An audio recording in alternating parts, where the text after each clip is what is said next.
Book 24. Warriors, Farewell.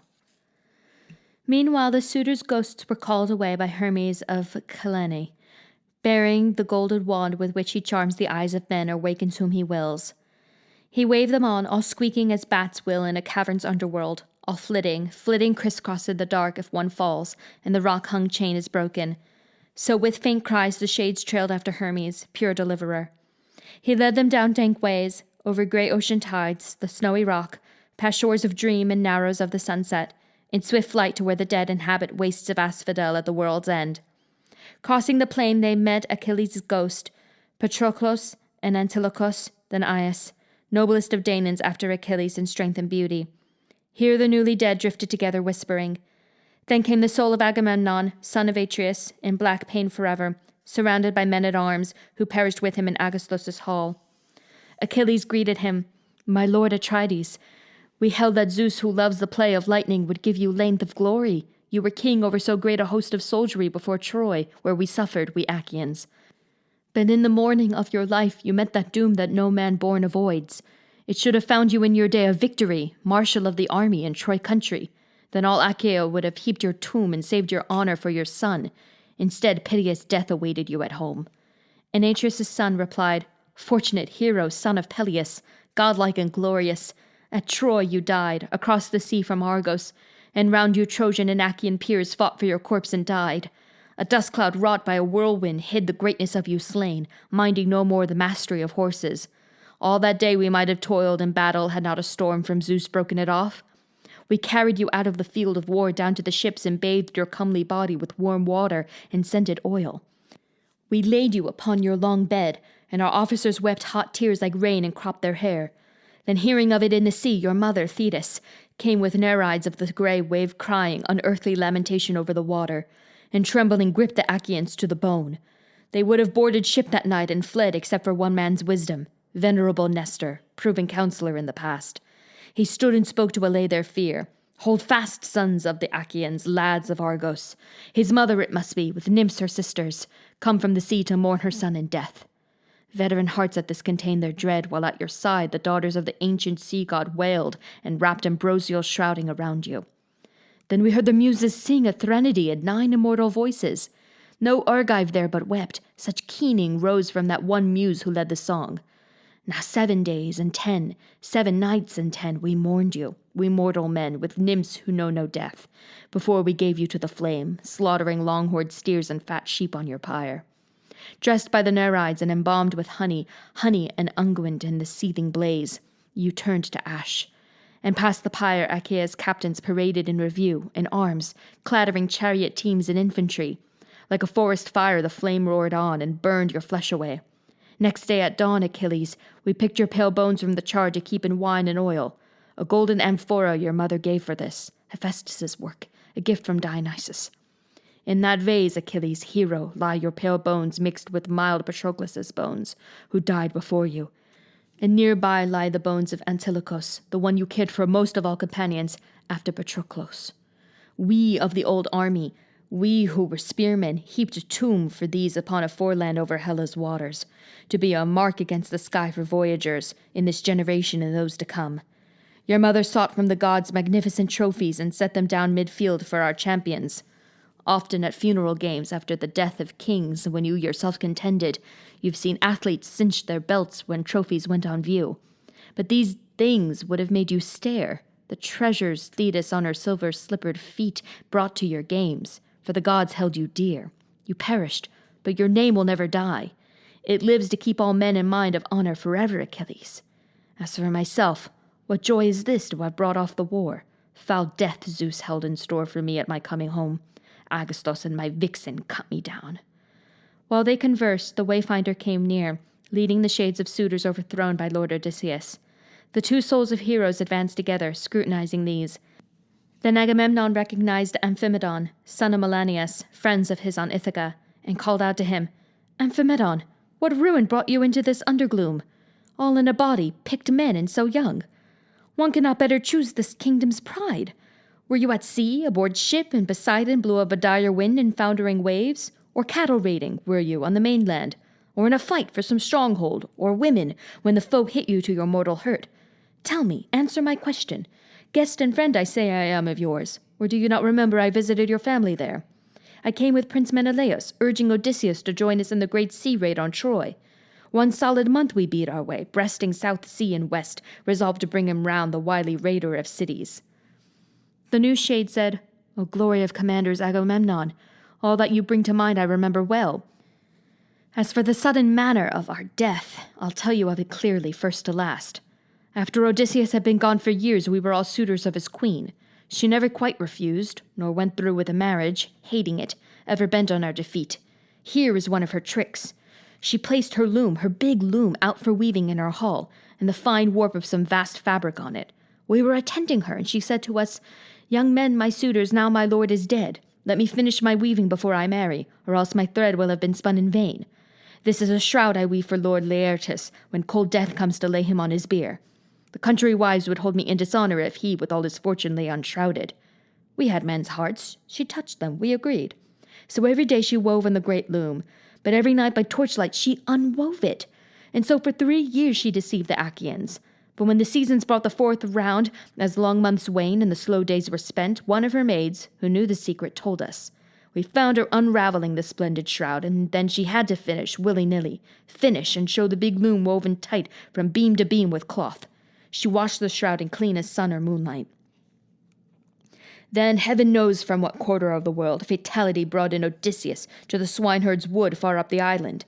There his son went too when the black ship put him ashore from Pylos. The two together planned our death trap. Down they came to the famous town, Telemachus long in advance. We had to wait for Odysseus. The swineherd led him to the manor later in rags like a foul beggar, old and broken, propped on a stick. These tatters that he wore hid him so well that none of us could know him when he turned up, not even the older men. We jeered at him, took pot shots at him, cursed him. Daylight and evening in his own great hall he bore it, patient as a stone. That night the mind of Zeus beyond the storm cloud stirred him with Telemachus at hand to shift his arms from Megaron to storage room and lock it. Then he assigned his wife her part. Next day she brought his bow and iron axe heads out to make a contest. Contest there was none. That move doomed us to slaughter. Not a man could bend the stiff bow to his will or string it until it reached Odysseus. We shouted, Keep the royal bow from the beggar's hands, no matter how he begs. Only Telemachus would not be denied. So the great soldier took his bow and bent it for the bowstring effortlessly. He drilled the axe heads clean, sprang, and decanted arrows on the doorsill, glared and drew again. This time he killed Antinous. There facing us he crouched and shot his bolts of groaning at us, brought us down like sheep. Then some god, his familiar, went into action with him round the hall, after us in a massacre. Men lay groaning, mortally wounded, and the floor smoked with blood. That was the way our death came, Agamemnon. Now in Odysseus's hall untended still our bodies lie, unknown to friends or kinsmen, who should have laid us out and washed our wounds, free of the clotted blood, and mourned our passing. So much is due the dead. But Agamemnon's tall shade, when he heard this, cried aloud, O fortunate Odysseus, master mariner and soldier, blessed son of old Laertes! The girl you brought home made a valiant wife, true to her husband's honor and her own, Penelope, Icarios' faithful daughter. The very gods themselves will sing her story for men on earth, mistress of her own heart, Penelope. Tyndareus' daughter waited too, how differently. Clytemnestra, the adulteress, waited to stab her lord and king. That song will be forever hateful. A bad name she gave to womankind, even the best. These were the things they said to one another under the rim of earth where death is lord. Leaving the town, Odysseus and his men that morning reached Laertes' garden lands, long since won by his toil from wilderness, his homestead and the row of huts around it where field hands rested, ate and slept. Indoors he had an old slave woman, a Psyche, keeping house for him in his secluded age. Odysseus here took leave of his companions. Go make yourselves at home inside, he said. Roast the best porker and prepare a meal. I'll go to try my father. Will he know me? Can he imagine it after 20 years? He handed spear and shield to the two herdsmen, and in they went, Telemachus too. Alone Odysseus walked the orchard rows and vines. He found no trace of Dolios and his sons, nor the other slaves, all being gone that day to clear a distant field and drag the stones for a boundary wall. But on a well-banked plot Odysseus found his father in solitude, spading the earth around a young fruit tree. He wore a tunic, patched and soiled, and leggings, oxhide patches, bound below his knees against the brambles. gauntlets on his hands, and on his head a goatskin cowl of sorrow. This was the figure Prince Odysseus found, wasted by years, racked, bowed under grief. The son paused by a tall pear tree and wept, then inwardly debated. Should he run forward and kiss his father, and pour out his tale of war, adventure, and return? Or should he first interrogate him, test him? Better that way, he thought. First draw him out with sharp words, trouble him. His mind made up, he walked ahead. Laertes went on digging, head down by the sapling, stamping the spade in. At his elbow then his son spoke out. "Old man, the orchard keeper you work for is no townsman. A good eye for growing things he has. There's not a nursling, fig tree, vine stalk, olive tree, or pear tree, or garden bed uncared for on this farm. But I might add, don't take offense, your own appearance could be tidier. Old age, yes, but why the squalor and rags to boot? It would not be for sloth now that your master leaves you in this condition, neither at all because there's any baseness in yourself. No, by your features, by the frame you have, a man might call you kingly, one who should bathe warm, sup well, and rest easy in age's privilege. But tell me, who are your masters? Whose fruit trees are these you tend here? Tell me if it's true this island is Ithaca, as that fellow I fell in with told me on the road just now. He had a peg loose, that one. Couldn't say a word or listen when I asked about my friend, my Ithacan friend. I asked if he were alive or gone long since into the underworld. I can describe him if you care to hear it. I entertained the man in my own land when he turned up there on a journey. Never had I a guest more welcome in my house. He claimed his stock was Ithacan, Laertes Archesiadus, he said his father was. I took him home, treated him well, grew fond of him, though we had many guests, and gave him gifts in keeping with his quality. 7 bars of measured gold, a silver wine bowl filigreed with flowers, 12 light cloaks, 12 rugs, robes, and tunics, not to mention his own choice of women trained in service, the 4 well-favored ones he wished to take. His father's eyes had filled with tears. He said, "You've come to that man's island right enough, but dangerous men and fools hold power now. You gave your gifts in vain. If you could find him here in Ithaca alive, he'd make return of gifts and hospitality, as custom is, when someone has been generous. But tell me accurately, how many years have now gone by since that man was your guest? Your guest, my son, if he indeed existed, born to ill fortune as he was. Ah, far from those who loved him, far from his native land, and some sea dingle fish have picked his bones. Or else he made the vultures and wild beasts a trove ashore. His mother at his bier never bewailed him, nor did I, his father, nor did his admirable wife Penelope, who should have closed her husband's eyes in death and cried aloud upon him as he lay. So much is due the dead. But speak out, tell me further. Who are you? Of what city and family? Where have you moored the ship that brought you here? Where is your admirable crew? Are you a peddler put ashore by the foreign ship you came on?" Again Odysseus had a fable ready. "Yes," he said, "I could tell you all those things. I come from Rover's Passage where my home is, and I'm King Alwos's only son. My name is Quarrelman. Heaven's power and the west wind drove me this way from Sicania off my course. My ship lies in a barren cove beyond the town there. As for Odysseus, now is the 5th year since he put to sea and left my homeland. Bound for death, you say. Yet land birds flying from starboard crossed his bow. A lucky augury. So we parted joyously in hope of friendly days and gifts to come." A cloud of pain had fallen on Laertes. Scooping up handfuls of the sunburnt dust, he sifted it over his grey head, and the groan went to the son's heart. A twinge prickling up through his nostrils warned Odysseus he could not watch this any longer. He leaped and threw his arms around his father, kissed him, and said, "Oh, father, I am he. 20 years gone, and here I've come again to my own land. Hold back your tears, no grieving. I bring good news, though still we cannot rest. I killed the suitors to the last man. Outrage and injury have been avenged." Laertes turned and found his voice to murmur, "If you are Odysseus, my son, come back. Give me some proof, a sign to make me sure." His son replied, "The scar, then, first of all. Look, here the wild boar's flashing tusk wounded me on Parnassus. Do you see it? You and my mother made me go that time to visit Lord Autolycus, her father, for gifts he promised years before in Ithaca. Again, more proof. Let's say the trees you gave me on this revetted plot of orchard once. I was a small boy at your heels, wheedling amid the young trees, while you named each one. You gave me 13 pear, 10 apple trees, and 40 fig trees. 50 rows of vines were promised too, each one to bear in turn. Bunches of every hue would hang their ripening, weighed down by the god of summer days." The old man's knees failed him, his heart grew faint, recalling all that Odysseus calmly told. He clutched his son. Odysseus held him swooning until they got his breath back and his spirit, and spoke again.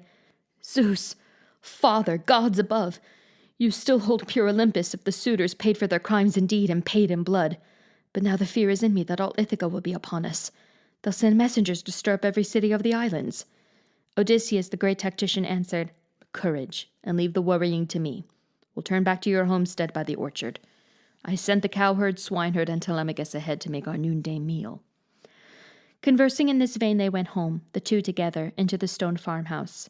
There Telemachus and the two herdsmen were already carving roast young pork and mixing amber wine. During these preparations, the cycle woman bathed Laertes and anointed him, and dressed him in a new cloak. Then Athena, standing by, filled out his limbs again, gave girth and stature to the old field captain, fresh from the bathing place. His son looked on in wonder at the godlike bloom upon him, and called out happily, "Oh, father, surely one of the gods who are young forever has made you magnificent before my eyes." Clear-headed Laertes faced him, saying, "My father Zeus, Athena, and Apollo, I wish I could be now as once I was, commander of Phelenians, when I took the walled town Nericus on the promontory. Would God I had been young again last night with armor on me, standing in our hall to fight the suitors at your side. How many knees I could have crumpled to your joy." While son and father spoke, cowherd and swineherd attended, waiting, for the meal was ready.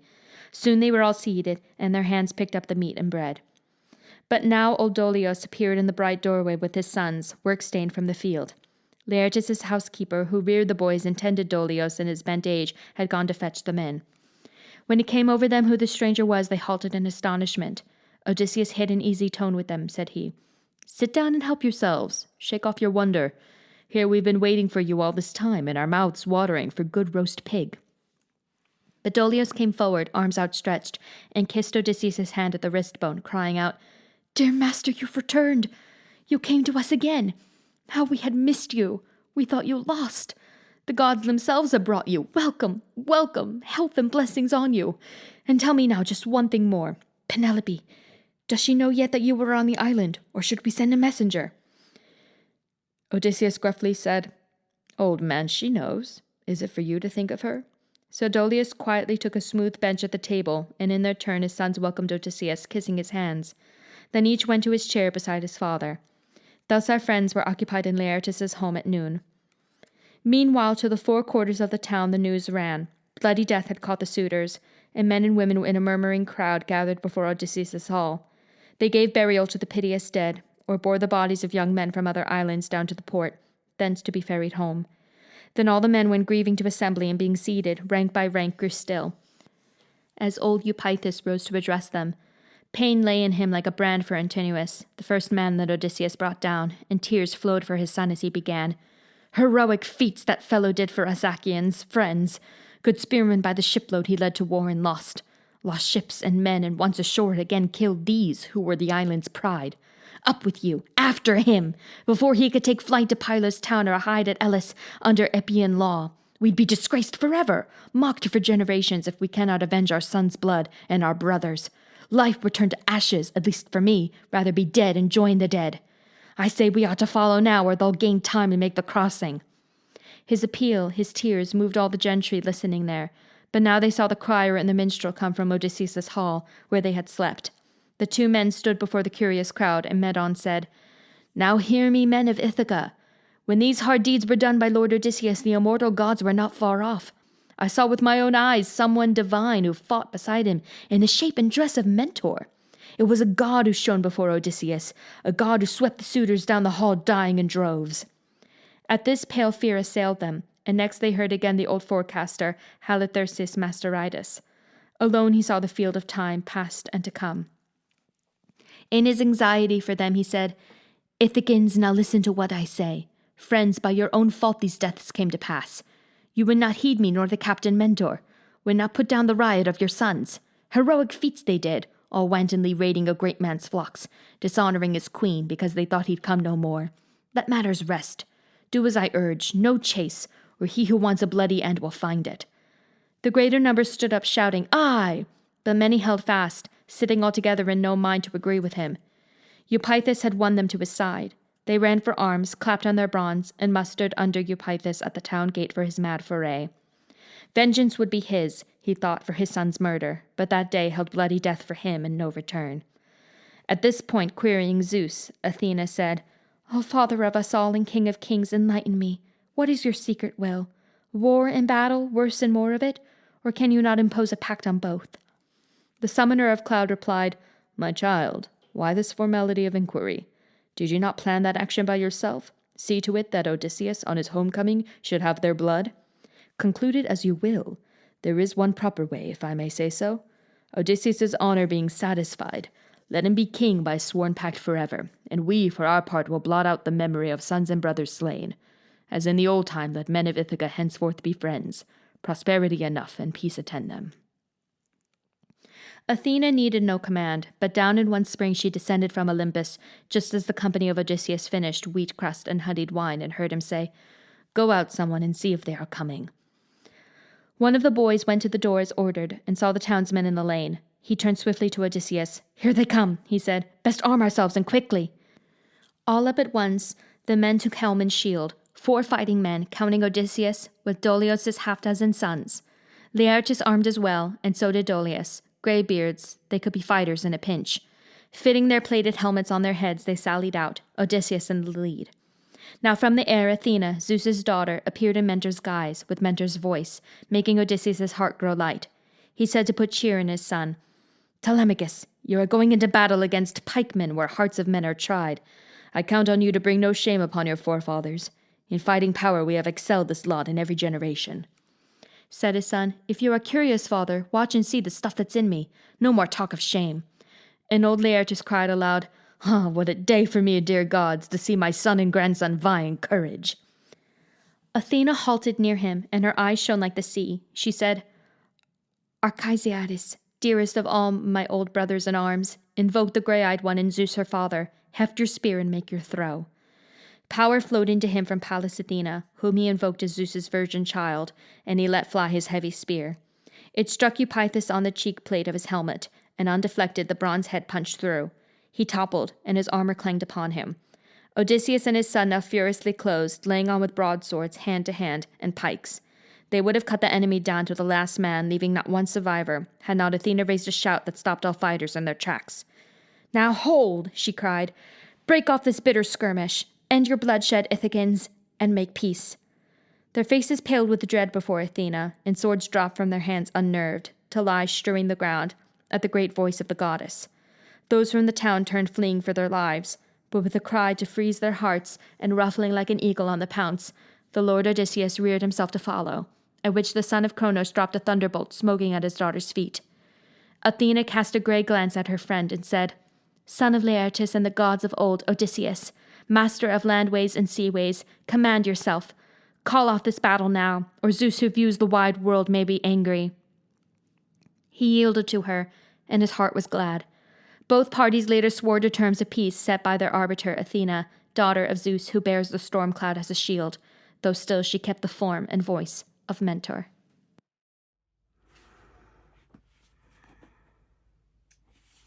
A classic never dies. We have finished the Odyssey. What a journey. So now let's scratch it off on the poster. Now that the Odyssey has been completed, the full audiobook will go up tomorrow. There is currently a poll going on my channel to determine the order in which the next 4 books will be read. Remember, all books will be read. We have to complete this bucket list. This is just to determine the order. So please don't forget to like, comment, and subscribe. The engagement really helps my channel, and I hope to see you in the next one. Happy reading.